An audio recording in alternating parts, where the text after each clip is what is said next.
This is MC Fireside Chats, a weekly show devoted to the outdoor hospitality industry, hosted by Brian Searl and Cara Csizmadia. You'll hear from special guests that focus on topics to help your business succeed, all backed by Modern Campground, the most innovative news source in the industry.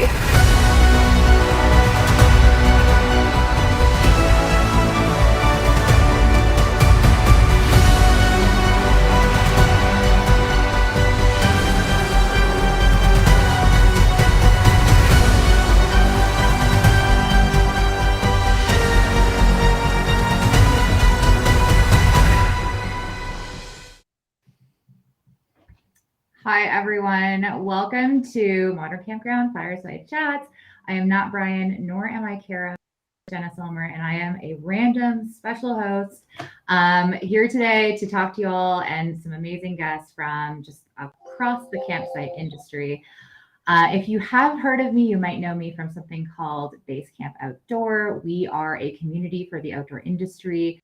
We help folks find their dream job. We help people find the best talent for their organizations, and we really just connect folks in all capacity across the across really the industry, and that's fish, hunt, camp, marine. It's absolutely everything. So if you're looking for a place to network, Base Camp might be a cool place for you to do that. We are the outdoorindustry.com because I will never waste a platform.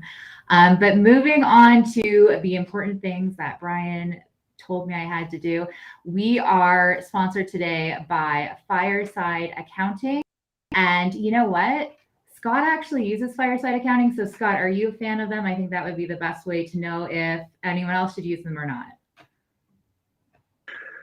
I am a fan, but I also feel like I should disclaim that statement by sharing that it's actually my wife's company. So I'm a little biased, but yes, you know, they work with independently owned campgrounds on just an accounting basis, and have been doing so for the last 6 years or so. Well, there you go. Okay, we love transparency, and we love a disclosure, and we love an accounting firm that can do what they say they're going to do to help you reach your goals, right? So, thank you, Fireside Accounting. I feel like transparency and accounting go hand in hand. You would hope, right? But that's not always. They should. We're going to hop into meeting our guests because they are far more interesting than I am. So I'm just going to actually do a little loop on my screen. Maybe it's the same as everyone else's. But Sandy, would love for you to introduce yourself, the company you're with, and then please give us a favorite memory from that company and your time there. All right. My name is Sandy Ellingson, and my background is technology. I had a consulting firm for many years and then retired and was a full-time RVer and kind of fell into working in this industry. And I really love it. I serve as a liaison between manufacturers and OEMs and campgrounds, because up until about 4 years ago, nobody recognized campgrounds as being a part of the RV industry. There was the industry, and then there was campgrounds. And thanks to COVID, one of the great things was the industry figured out how important the campgrounds are. I guess one of my favorite memories is when I first started getting into this, I was invited to an invitation-only event where they were doing quite a bit of commercials and things like that. And because I was kind of snuck into this event, they gave me, I didn't get a name badge. And all of the press were told that if they're not wearing a name badge, they're somebody. Don't ask their name. You should know who they are. So I kept being interviewed by the press. And of course, you know, I was answering. And the next thing you know, I'm invited into the VIP tent. And they're wanting to know how I knew the information I knew. And, you know, who was I talking to? What did they wanted me to repeat what I'd said to some of the reporters. And I said, well, you're going to have to be a little more specific because I've talked to several. But that literally was my introduction into doing what I'm doing. You know, open your mouth and insert your foot. And it was one of the best days of my life because I love what I do. Love that you just hopped into it, because I mean, no one, in my experience, no one knows what they're doing. And you just got to walk up and you just got to live your truth and be there. Really, it's just all about being there. So thank you for that. I love the story. Casey, you are up next on my screen, at least. I am next. Yeah, I'm Casey. I'm on our business development sales team over at Campspot. I've been with the company about 4 years now, so I've been through a lot of the fun growth that we've had. Best memory. I mean, there's been a lot of good ones. We'll go recent. We'll do some shameless promotion here. We were recently named Supplier of the Year this past season, which was a cool award for our team, just to be recognized. Obviously, there's a lot of hard work that's gone into what everyone's business does, and to get that recognition sometimes is a super cool thing to share with a big team that we had present there. So I'll say that was my, between that and the Technology of the Year award, it's been a really cool season of, kind of like showing what our team has built, right, and getting some of the recognition. That's been really cool. Casey, how long has Campspot been in operation? Did it take you to get there? Yeah, I mean, realistically, about 5.5, 6 years. So yeah, it's 2016 is really when it kind of got started. Really released closer to the 2017 timeframe, and then really started to open itself up to kind of all parks of all shapes and sizes. Around 2018. Cool. That's still like 5 or 6 years is pretty quick for that. That's like prodigy level of achievement. So congrats to the team. Thanks. Yeah. Mark, tell us about yourself. Hey everybody, Mark Koep. Family and I were full-time RVers for over 12 years. We've developed these new campground virtual tours, and as of Black Friday, we released our 1,000th campground virtual tour for a park out in California that are now using this to bring guests into their location. So solving the big problem that all campers face, which is they have no idea where they're going or what it looks like, and actually giving them the tools to see the site and then, get a better place to stay. And number one experience or best memory is really kind of a broad memory. Our industry serves people at a time when they're trying to decompress and de-stress, and it's always fun to be able to help them do that. Life is really stressful, really crazy right now. There's all sorts of noise being pumped at everybody. And so what's great about our industry is we give everybody a release from that. So it's always fun to see that happen. Yeah, life is very stressful. Well said. Randy. Hey there, Randy Hendrickson. Currently good Lord. I changed too many companies. Sorry about that. The Intrepid Group, that's our brokerage firm. Also just launched a new company with business partner Michelle Oliver called Expitality that we're extremely excited about. And Jenna, you were good enough to spend some time with us at the glamping show. Really appreciate your feedback. We're really excited about that. I've been around since the letters R and V were first carved into a clay tablet. So I've been around a little while, but I'm still standing. I literally can't fathom being in any other industry. I've had other micro careers prior to, but this is the thing that is always fit and suited. And it literally is a passion every day of the week, 24/7. It's not what I do. It's who I am. It literally is. I don't even know how to separate the two. This is just a living, breathing entity. And I'm blessed to have been a part of it for so long. Best memory, I got to be honest with you, is the people and the teams that I've worked with over the years. That's where it all begins and ends, right? I mean, I've been completely blessed to have the very best people with the greatest, what we used to call the care gene, about wanting to do things right for the right reasons, for good people, to be of service. That's been the ultimate blessing. Every day of my life, it continues to be. My fondest memories are really just brainstorming. What do we do? How do we get better? How do we improve? Where do we lack? How do we reinvent and reinvigorate the very core of our cause? That's the beauty of it. And the clients we've worked with over the years, continue to work with, absolutely amazing. Absolutely amazing. Challenges, yes, but so what? You plow through them, you figure out a way, you innovate, you learn, and you move forward. So I'm blessed to be in this industry and with this esteemed panel here who I've come to know very well over too many years. And Scott. Well, I feel like Randy stole exactly what I was going to say about working with teams, but so now I'll have to improvise a bit. I am Scott Foos. I am the CEO for Horizon Outdoor Hospitality. We're a third-party management firm that exclusively serves the outdoor hospitality space.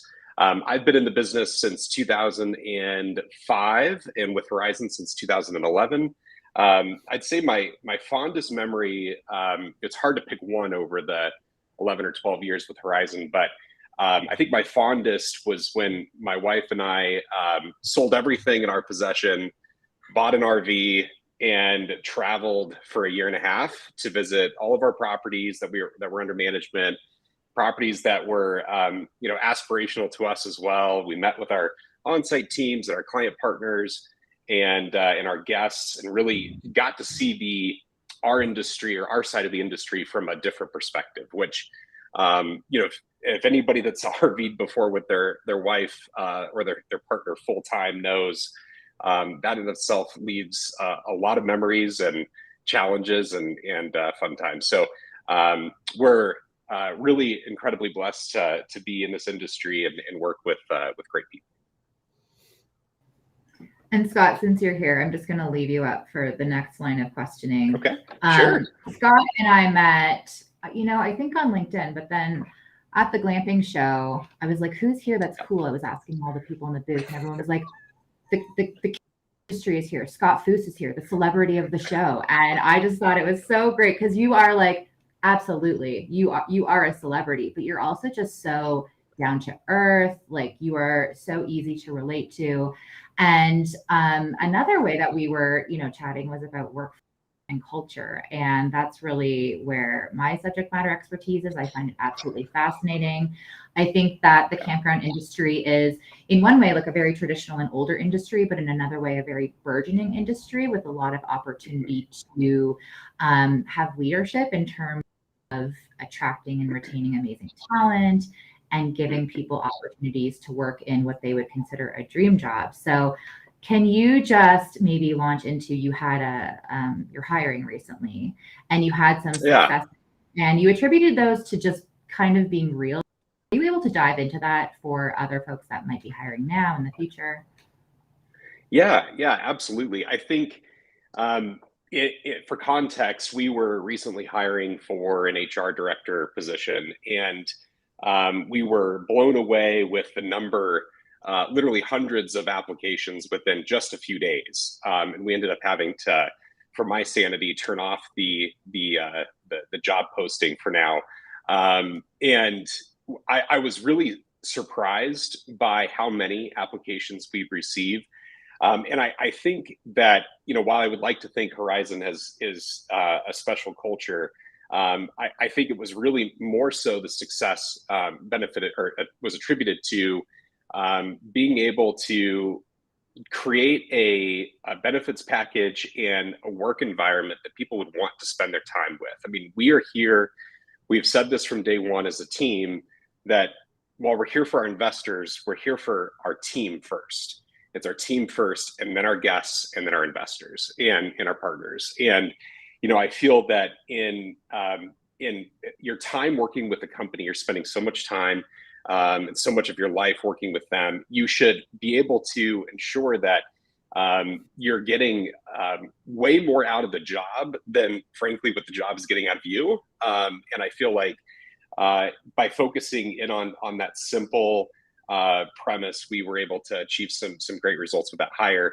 I think it's also something that we're working hard, and we're not perfect at by any means. We're working hard to try and implement at our on-site teams as well. The cost of attrition and employee turnover is exceptionally high, and in this industry, it's just there's some level that's just always going to be there. We have seasonal employment, and in our industry specifically with work campers, they come and go. But to the extent that we can focus on retention and fostering employment opportunities that allow people to, or really people want to come back and work for, it creates better operating margins for ourselves as well. So there's not only the feel good side of it, but there's also the economic benefits as well. Absolutely, completely agree. If you have to rehire people, it's thousands and thousands of dollars to do that. More importantly, maybe it's time to do that. So I think it's really savvy that you had, Randy helping with a lot of leadership in terms of culture and making sure that people just feel good when they're, like the Sunday night, like they're not like dreading going to work in the morning, or if they're seasonal people, they're just They're happy to be there, and they're going to treat your customers ultimately better. It's really going to be a trickle down effect. So I think you really have nailed it there. And good luck going through hundreds of applications. I do not We're envy. still working through. Yeah, thank you. Yeah, and real quick to your point, the best compliment that I've received in the last year was from our she's been newly promoted to a chief of staff role, but she served our project manager role for the last year, and she said, this is the first time I've ever worked somewhere where I am excited to go back to work coming back from vacation. And that to me, it means everything. And I think the more that park operators, I mean, that's who is watching the show, the more that you really think about investing in your team, and the more that you truly understand that your team drives your business, and that in today's economic climate, it's difficult to think about maybe providing raises or paying a true living wage, but your business will benefit from it. Very cool. I wanted to, Sandy, ask you about a topic you had brought up a little bit in our email chat, and that's experiential camping. And I just thought that was such a fabulous thing to start thinking about. And how does that differ from what's been going on, and what are the potential, differentiators for that maybe somebody could make lucrative even? Yep. Well, Randy was the first one that I heard coin that phrase. And when he first said it, honestly, it didn't, the light bulb did not go on what he was really talking about, but it stuck with me. And the more I started thinking about it and listening to conversations, the more I realized that we are moving and transitioning from a place where we're all talking about providing good customer service or guest service. And that's great once they get there, but it doesn't get them there. And so, repeat business, yes, but initially getting them there. And we are moving into a season where we're competing across so many different kinds of markets now, especially with the growth of glamping and some of the things we're seeing there, that understanding the definition of experiential camping and understanding what that is super important just to help get the guests there for the first time. And it's not only important to reach the Gen Zers who are really looking for that, but it's also important to reach, I think campgrounds that are just your basic campground from years ago where you go in and there's no paved site, but it's just a mom and pop, and you go and you build a fire and you cook s'mores, and maybe there's a trail that you walk, but all the amenities aren't there, but there is still the opportunity to create this experience and focus on this experience. And so, again, every time we've had these conversations on some of these podcasts, Randy will usually throw something up. And it's really been something I've tried to ingrain in my philosophy of how I'm moving forward and what I'm talking with parks about doing. And I even have a park now that's a new park going to open in January, and they have zero hookups, none whatsoever. But they've got regular RV sites and tent sites and all of that. And because the entire thing is built around experiences. And so, and people are paying as much for that site that has no hookups because of the experience he can offer as they're paying for one of the sites that's got all the frou-frou stuff. So I really, as I talk with parks, I'm trying to talk to them about understanding what that is and learning how to make that shift. Everybody can create different experiences that somebody is looking for. And so I just, every time we talk about this, I get so excited because multiple kinds. They're pulling on, this particular park is pulling on their agri license. And so it's all agricultural. And so literally they're going to be able to have families come. They've got goats and sheep and bunnies and chickens and you name it. And then they also have 3.5 miles of water frontage where they can fish. And it's all about sustainability, and families come, kids will go, raid the chicken houses and collect the eggs, and that's what gets served for breakfast at the Chuck House. So I just love those kind of opportunities and sharing them with the parks. Yeah, because you're right. It's not necessarily that everyone should be doing, this new trend or anything like that. However, if I leave a campsite, if there's nothing around, I do want to have maybe a special, maybe something that I tried for the first time and learned something new at that place. Maybe my child did. Maybe I just got to experience something that I've never even understood before could be true. So it sounds like, owners need to understand what's different and potentially lean into that, try new stuff, see what sticks. You never know what it could be. And like picking fresh eggs, that sounds absolutely lovely. Like I would remember that forever. It's going to be the simple. I keep having to go back to Randy, but he's also the king of saying that it doesn't have to be something you have inside your park. If you've got a state park or a fishing area or something that's going on outside your park close by, you can pull those things together and market those experiences for people. And so I love that. I love, doing the work before the camper gets there.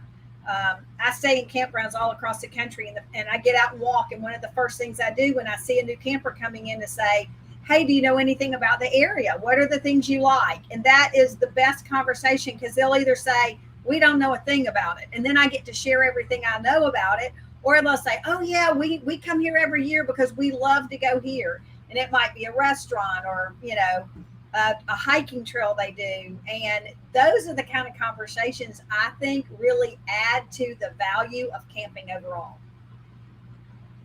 I agree completely because also the last thing I want to do, I'm just busy. So when I'm planning a camping vacation or really any vacation, I can get there. I can do that much planning. And then once I'm there, I want the experts to help me a little bit. I mean, I just want to relax and learn what other people like. And truly, if you're there all the time, you're the expert and you can guide people. And that's really a cool thing that, I would want to know the local flavor and really what's the culture and really what can I do here? What can I do here that I can't do anywhere else?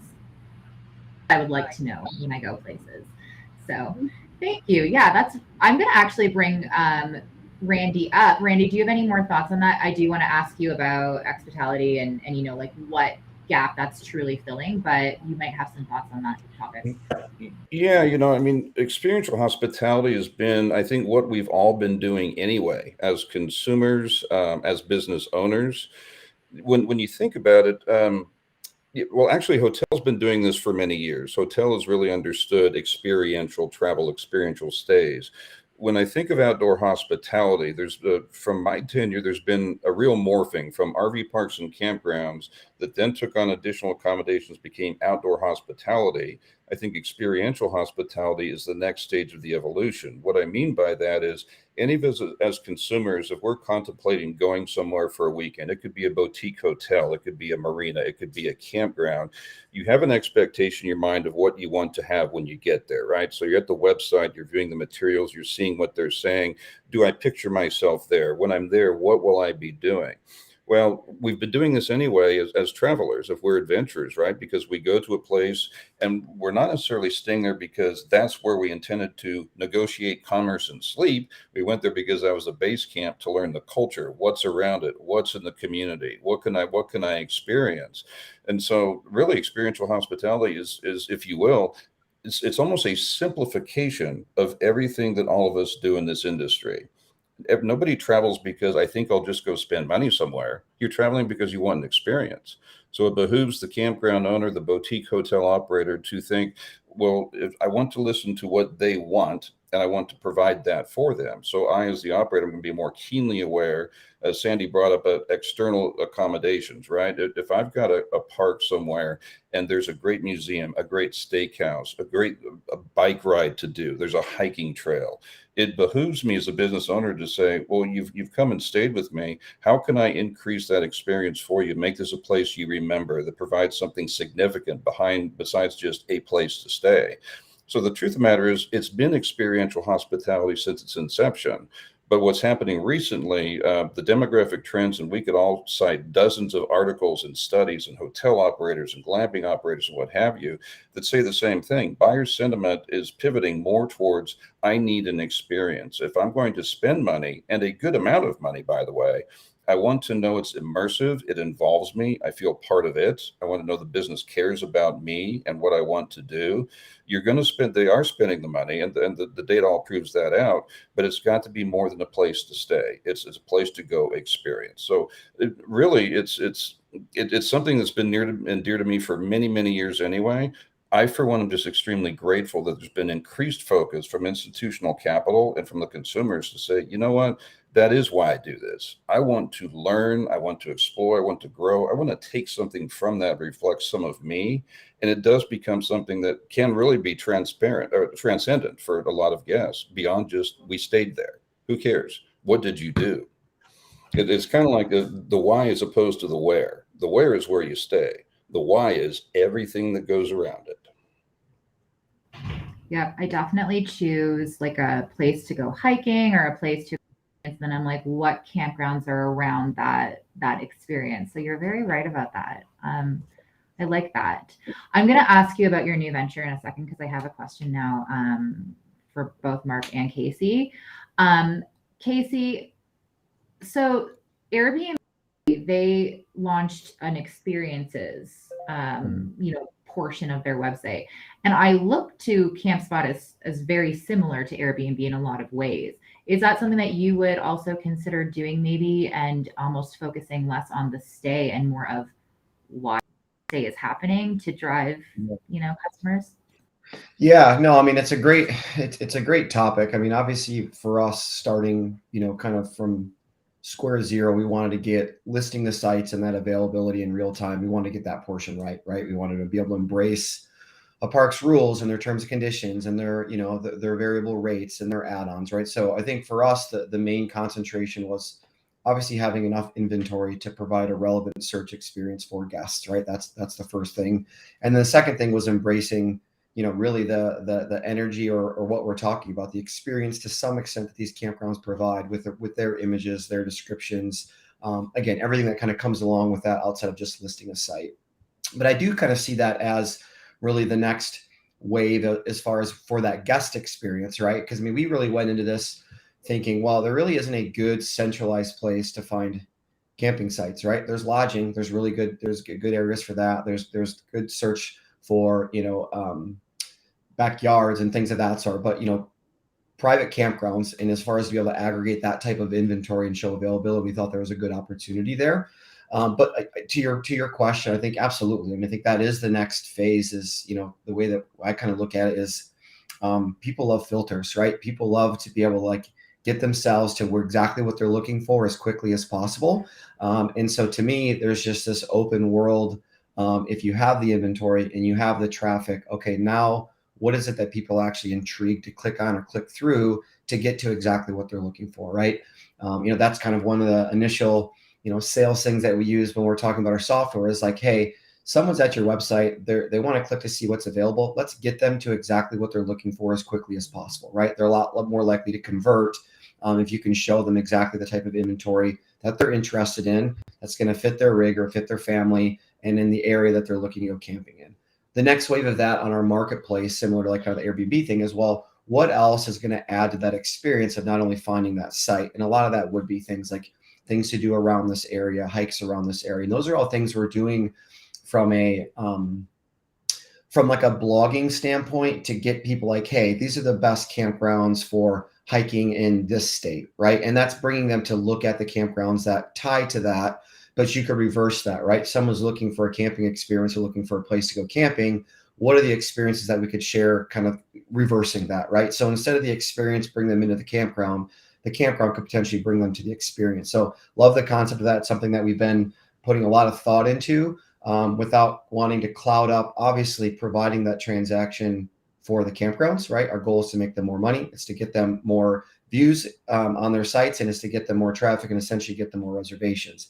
But could that experience, without sending them down a rabbit hole of all these things to do and not having them focus on actually converting and getting that reservation done, what are the things that we can do in between there? And again, I think there's a huge opportunity with filters.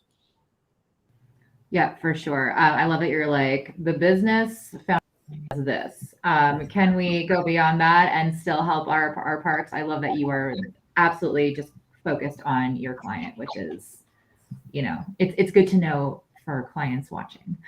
And Mark, I think that what you folks are doing and going really giving the customer like that inside look is probably super helpful in terms of experiences and giving people, the imagery that they need to even start that imagination and that curiosity and then get their minds going. Are there any other ways? Like, how do you contribute to this? The underlying problem that our industry faces is that there is a lack of consistency across the spectrum. So we're one of the few industries, I mean, somebody can correct me if I'm wrong, where half of the operators in the business are public agencies. So federal parks, state parks, city parks, and county parks. And I've had conversations with estate level folks who flat out said they don't want any guests in their park. They don't want anybody there. They'd be happy if the place was empty. They don't want anybody there. So as a private operator providing an experience, the problem is that there's other entities that are not. And so when you look at that, that's on the business side, but flip it over to the whole reason we're in business, which is people want to go camping, the customers. So there's nobody actually addressing that customer's need. And that customer's need is very basic. Where am I going to stay at? And what's different about camping from hotels is that we all don't fit in the same spot. In a hotel room, you can book a hotel room because you're going to fit on the bed, unless you're Shaquille O'Neal. But everybody else is going to fit in the bed. When you're talking about camping, everybody has different camping equipment. Even if they have the exact same truck and trailer, they probably have different stuff they want to stick outside and so forth, right? So everybody's camping equipment is uniquely different. As a result, their needs are different when they're looking for campsites, and there's no solutions out there that provide that. So when you talk about, I completely agree with Randy on this. Randy brought this whole experiential camping idea on the show, actually. I think it was Randy where you broke this whole concept out, and it's right on the money because that's the next phase of things. And that's actually the underlying reason why people go camping is they're looking for an affordable experience to go stay in places, right? So when you look at that journey that the camper faces, that's the gap. In fact, the average camper spends 2 months visiting 56 different websites over 78 different sessions planning their camping trip. They go and try to find all sorts of information online, and the information is lacking. Basically, it's all review based, right? And so as everybody knows, reviews are either truthful or not truthful, and then it's left to the consumer to figure out what's what. And that creates a really painful process for them. And what ends up happening is they end up at the wrong place for them, whatever that is, right? It could be really fancy, it's the wrong place, or really not fancy, and it's the wrong place. Whatever the wrong place is for them, that leads to a bad experience for that camper. And then they don't do it again. Or on the flip side, the folks that are not going to take those 2 months to plan that trip, they never get the chance to actually experience camping in the outdoors. So the good thing is during COVID, a lot of folks, the only thing they could do was go camping. So we as an industry experienced that massive boom of campers. And the cool thing is that we did a relatively good job of keeping these folks engaged and entertained, and they enjoyed it. So we're seeing a lot of carryover go forward. But now it's that next phase of how do you keep them coming back and get them excited to go visit more places. On our end, we're trying to help with that visual experience, allowing them to see what they're going to get into. And do you think that people just want do you think that they want the same experience over and over again once they've found a good one? Or do you think that people seek something new each time? I think that it'd be too broad to answer that. So basically, somebody asked me actually yesterday, it was like a firm asked me like, hey, who's your audience? And I said, people that camp. Like literally, when you look at it, it's 51 million people or so. I don't even know what the current number is. 51 million people in the United States are going to go camping this year. It's everybody in the United States. It's a broad spectrum, old, young, rich, poor, white, black, Hispanic, Latino, foreigners, everybody's going to go camping. They all want to go do that. And so that underlying problem is actually that underlying breadth of visitors is what allows our industry to be so diverse in experiences, because everybody wants a different experience or the same one, whatever's right for them. So in the end, if I'm a single operator operating a park, I simply want to provide the best experience I possibly can for the guests that are coming to my park. And I want to communicate that experience out to people who are looking for me, right? That's in a nutshell, that's our business. And then following up after the fact, after their stay, making sure we either delivered or didn't. And if we didn't, improving what we did. And if we did do a good job, reinforcing that in our future marketing. So in the end, we just serve such a wide, diverse audience. It's important, right? You can go camp at a Forest Service campground right now for $15 a night, or you can go down and spend $250 a night at a high-end luxury resort. It depends on what your wants and needs are, and it creates this really broad and vibrant industry that we're in right now.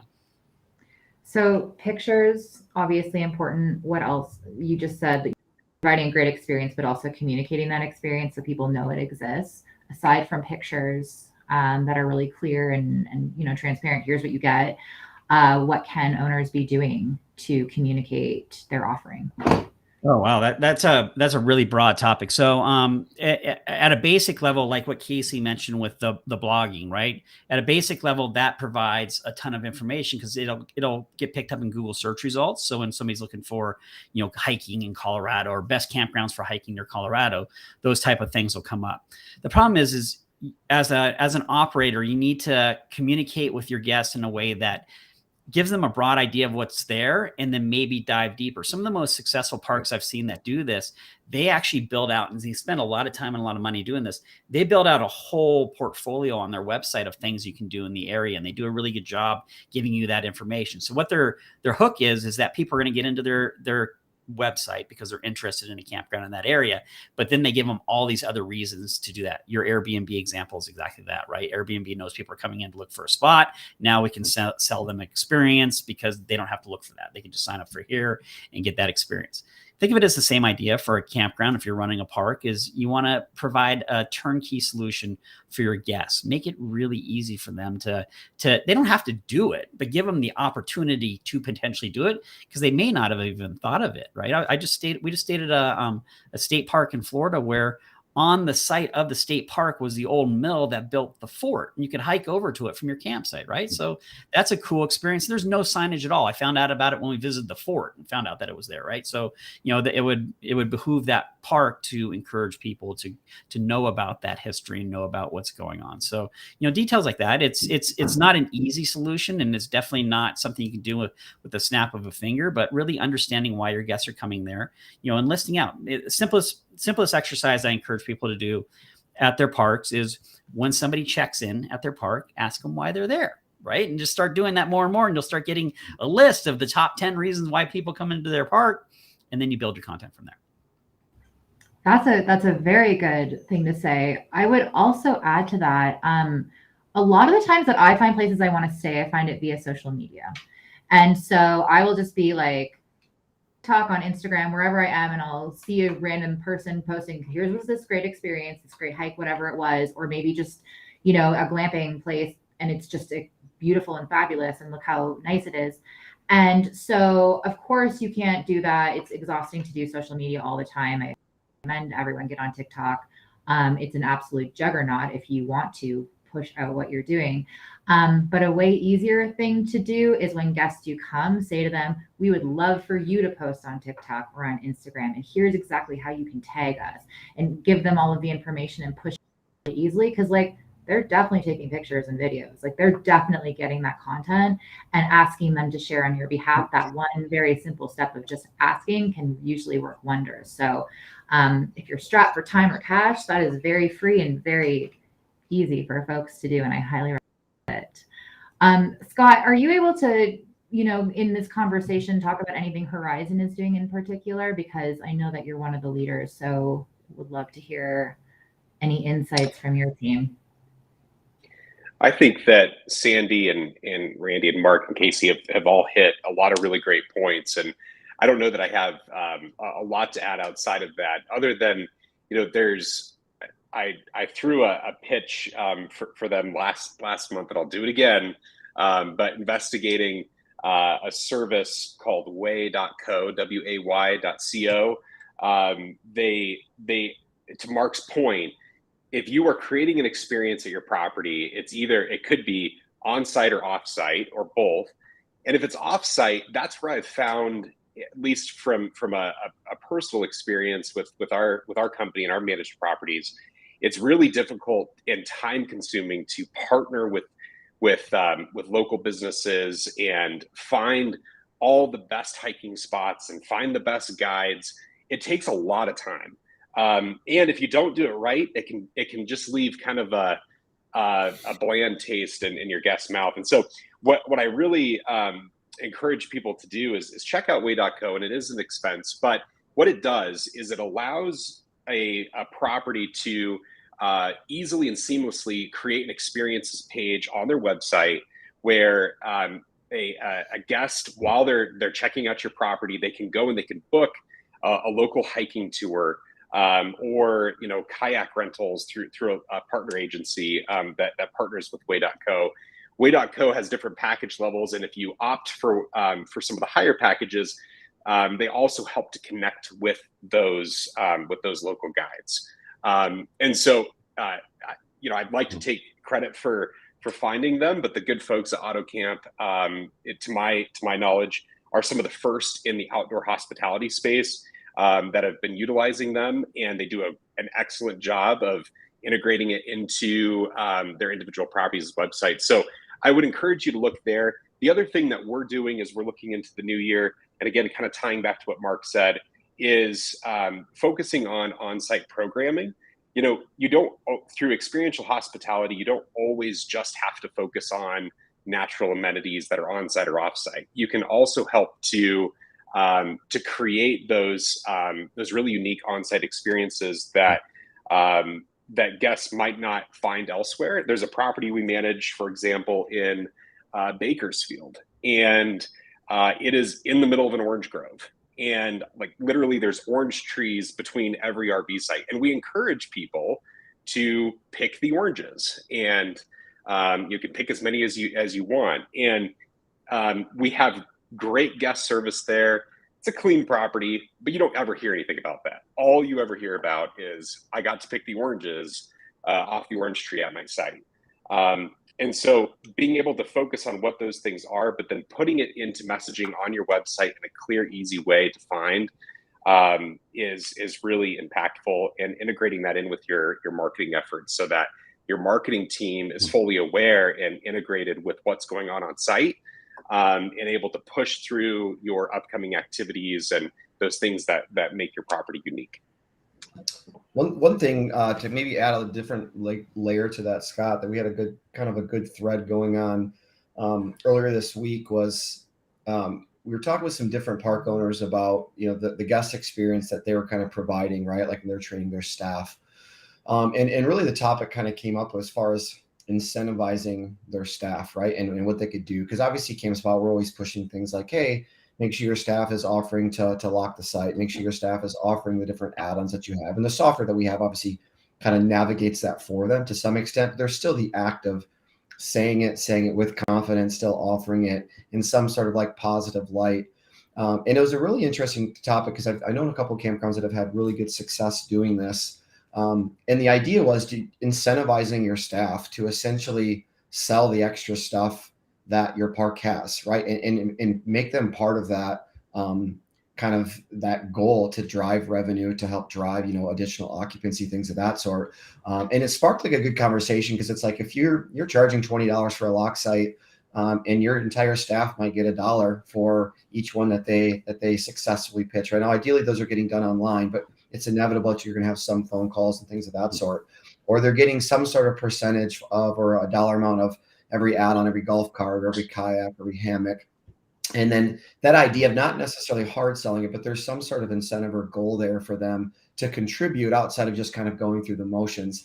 And it sparked up all just sorts of really interesting ideas of like kind of this all-in team mindset of the park that's not only adding to the guest experience, because those things, they do matter, right? When you go to a park and you do get the full kind of wave of what that park has available, and you have someone with enthusiasm kind of sharing with that person everything that's there, and it doesn't come at the time of necessarily when they're checking in and it's kind of chaotic.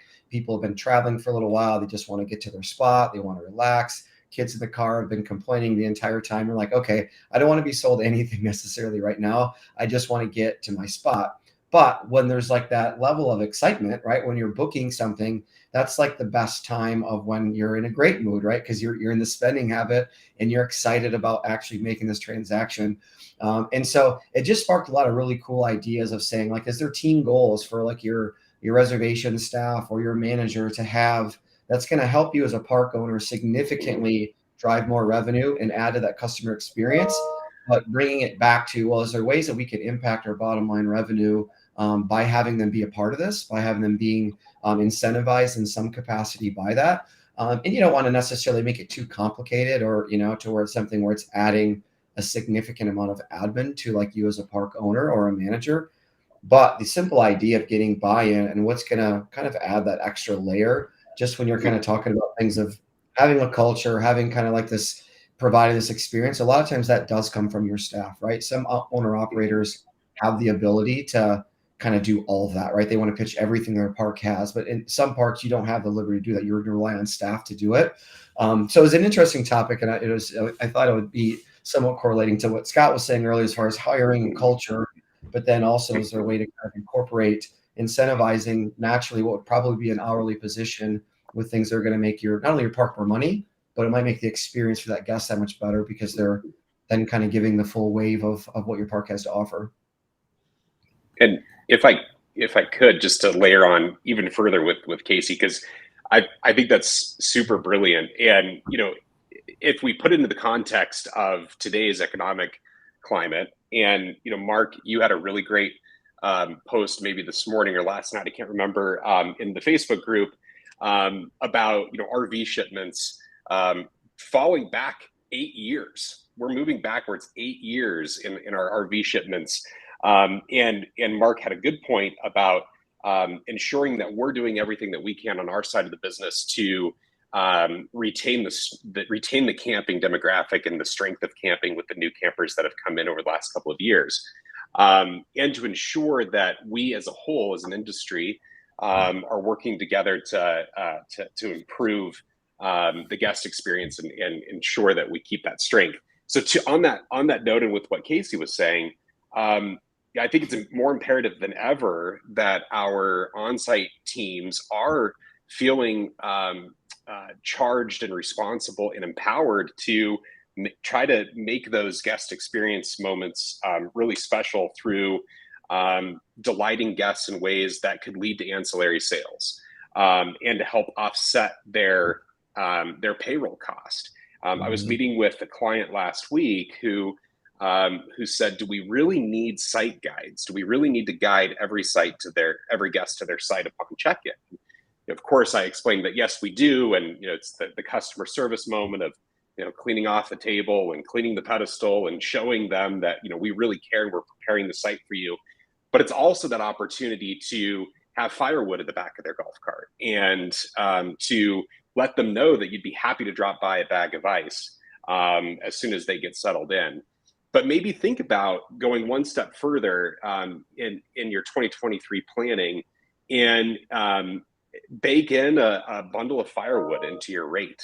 It costs you what, a couple bucks, maybe $2-3, but have that bundle of firewood on the back of the cart, have the site guide put the firewood in next to the fire ring at the site, and let them know that there's more up at the office that we can bring down for an extra charge. So they get a bundle of firewood for free, but that experience and that hospitality win far outweighs the $2 or $3 and allows you to try to cover that payroll cost as you're thinking about inflation and how to create better margins in 2023.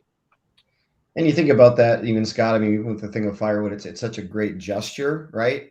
But then you think about it again, I maybe need to take myself out of this mindset, but even in terms of like driving more revenue, I mean, typically you go through one bundle. A lot of times it's just getting them to start the fire, right? Like once they start the fire, they're like, okay, this is, and so there's probably some statistic out there, but the people that go camping and actually get that initial bundle of firewood going, they probably go through 2 or 3 different, bundles, but the person that doesn't, like, it isn't like they're just going through one, they don't start it, period. Right. So there probably is some sort of data there that I probably just tasked myself with as I'm thinking about it, but to think, okay, if you're selling one, right, does that typically sell 2 or 3 more bundles of firewood?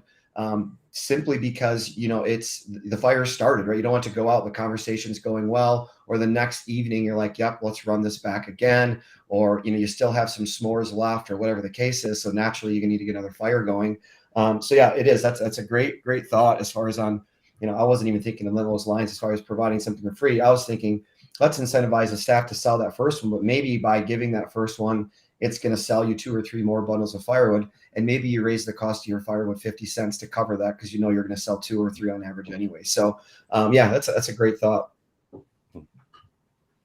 And just to further the incentivizing your staff, I mean, it's like gold to have folks that can understand the code of your customer, right? And can read the room.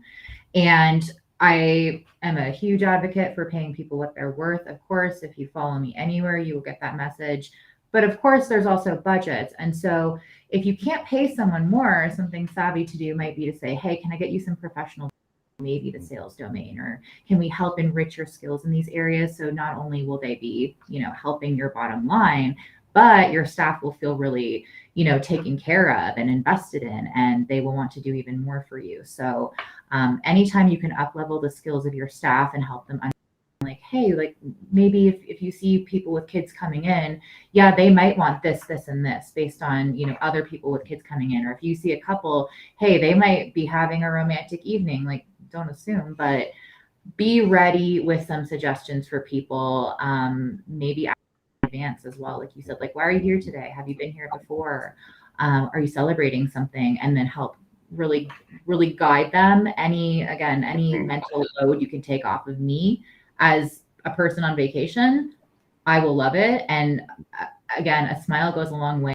Personal recommendation or any small gesture from anyone wanting to make my stay better, I will remember that for a long time, and that will show up in my review, often in tips, and in my repeat consumerism. Yeah. And as an owner, I mean, you have a responsibility, I think, to not tell your staff what to do, but to show them, right? Like, I mean, to me, even still, like the best that I can do with my team is arm them with the speaking points and success to do well. But the number one thing that I can do for my team is to physically show them, right? To show them exactly what I say or do. And that'll go a long way for your staff, right? If they see the manager or the owner participating in that, the expectation may be that you're going to do 95% of it eventually, but to see the owner, execute on what you're asking, will go a long way, especially if they see the success in it, right? They see the customer success in it, and they see that, the owner, as an owner, you're bought into, kind of what this expectation is.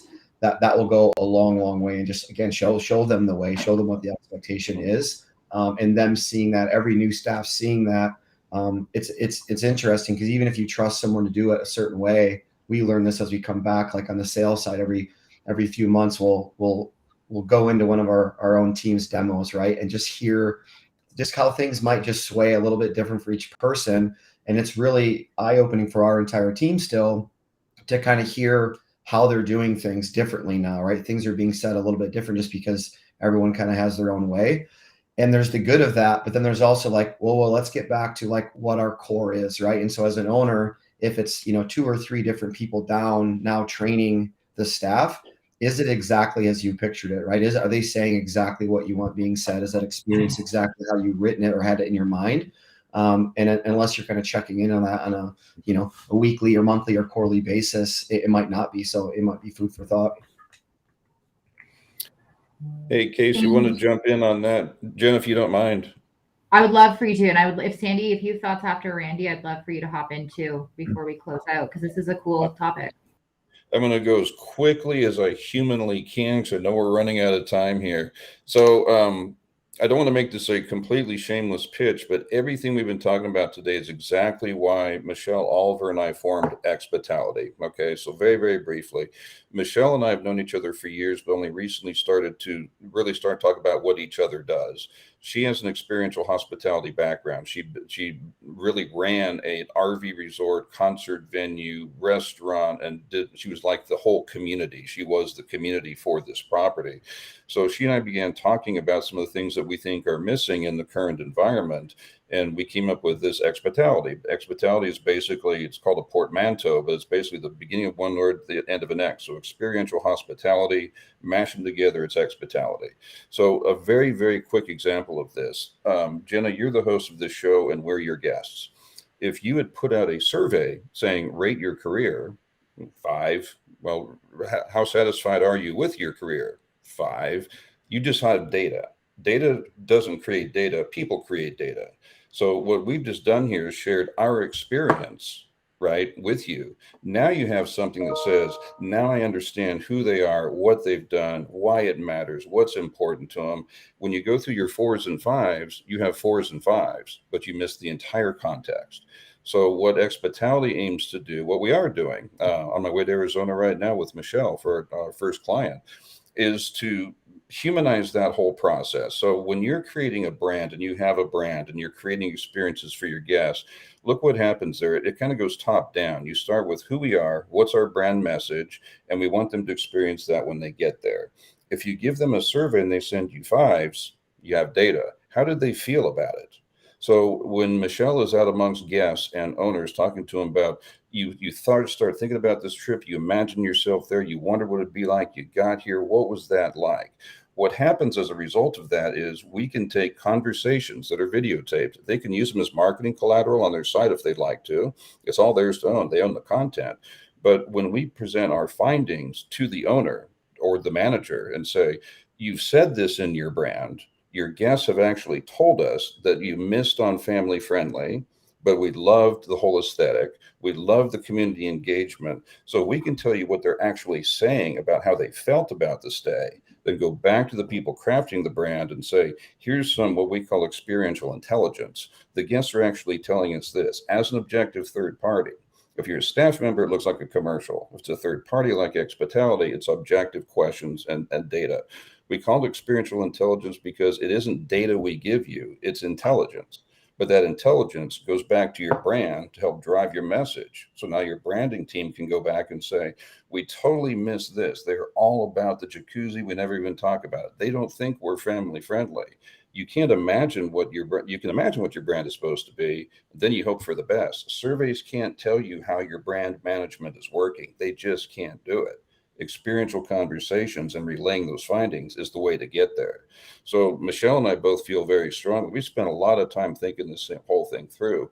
We think that doing this strengthens brand, and it does one other very important thing as well. If I'm a guest at Jenna's property and somebody comes around and says, we just like to talk to you. Not surveys are great. We love data, but what's this place like for you? I, as a guest, am going to feel like ownership took the time to engage a third party to ask me how I felt about the property. If I have a choice between talking with her or circling a 5, I want to talk about it. That's the experience. That's what we're aiming to do. And where can folks find you if they want to tap into Expitality.com. Okay. EXPITALITY. That sounds great. Listening is a very important thing that not all businesses do, but it'll get you ahead of the rest, won't it? Absolutely. Every time. Sandy, I'm going to bring you up.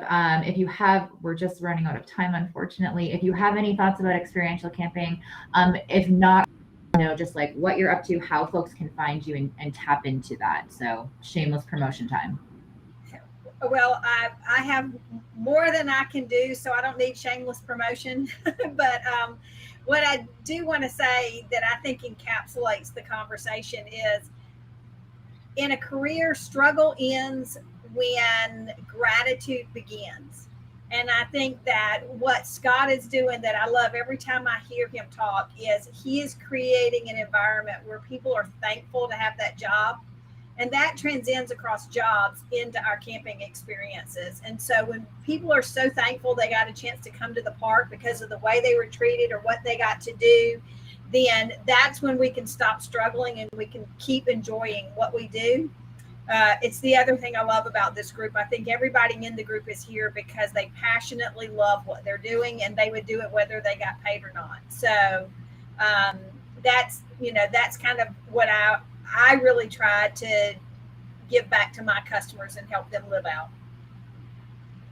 Thank you, Sandy. That's fabulous. And I have heard from so many people just like a wealth of knowledge and provide so much help and value to the industry. So thank you for that on behalf of many people who saw your name today and were very excited. Mark, how can folks find you, and how can you help them out real quick? We can get guests in your park who know what they're getting into. So just go to campgroundviews.com/OMG, like, oh my God, and you'll discover why it's that domain name. That's awesome. Casey? Campspot.com or software.campspot if you're interested in the software. But either way, happy to always chat with campground owners and let them know what we do and what we offer. And we're not a solution for everybody, but for some. Awesome. And Scott, where can folks find you? We are at horizonoutdoors.com. And if you've tried to send me an email in the last month, a carrier pigeon would probably be faster. But horizonoutdoors.com is how you find and learn about us. Amazing. We're a little bit over. I did okay. One more thank you to Fireside Accounting. Thank you to all of these guests for this riveting conversation. I will just throw out there, it sounds like the experience for camping starts with your staff. So of course, that culture, building that first so that you can really, really, really help those guests. Sounds like the best plan. Thank you for joining us. And I will now do this cool dramatic video to play us out. Thanks all. Bye. Bye. Thanks for watching this episode of MC Fireside Chats, hosted by Brian Searl and Cara Csizmadia. Have a suggestion for a future show or want to see your campground or company as part of an episode? Email us at hello@moderncampground.com. Join us next week for another episode. And don't miss the latest outdoor hospitality news and commentary from around the world at moderncampground.com.